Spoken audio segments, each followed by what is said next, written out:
त्यांचा वाढदिवस आहे. वाढदिवसाच्या निमित्ताने त्यांना शुभेच्छा देण्यासाठी आपण या ठिकाणी एकत्र आलेलो आहोत. खरं तर चांगल्या माणसाचं वाढदिवसाच्या निमित्ताने एकत्र येण्याची संधी आपल्याला मिळते हे सुद्धा महत्वाचं आहे. ते सुद्धा भाग्याचीच गोष्ट आहे. सुरेश भाऊंना आपण बऱ्याच दिवसापासून सर्वजण ओळखतात. त्यांचा माझा संपर्क गेल्या 4-5 वर्षामध्ये कदाचित आलेला आहे.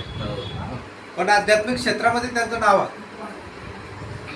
माणसाने कोणत्या क्षेत्रामध्ये नावाजावं हा सुद्धा एक महत्वाचा मुद्दा असतो.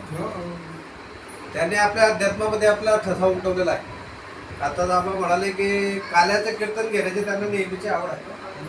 ज्या ज्यावेळेस कीर्तन असेल, ज्या ज्या ठिकाणी सप्ताह असेल त्या ठिकाणी ते काल्याच्या कीर्तनाचं स्वतःहून आपल्याकडे ती जबाबदारी घेतात.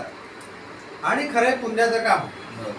पुण्य म्हणजे काय तर या ठिकाणी या माणसाला पहिल्यांदा आपल्याला कळतं की अशा प्रकारचं सत्कर्म करणं म्हणजे पुण्यच आहे. आपण आज 68 वर्षाचे झालात. 69 सुरू झालं. वाटत की आपण 68 वर्षाचे आहात.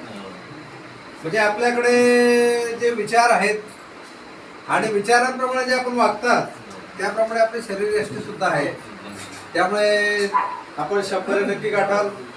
75 आपण साजरीकडे संधी आपल्याला नक्की मिळेल.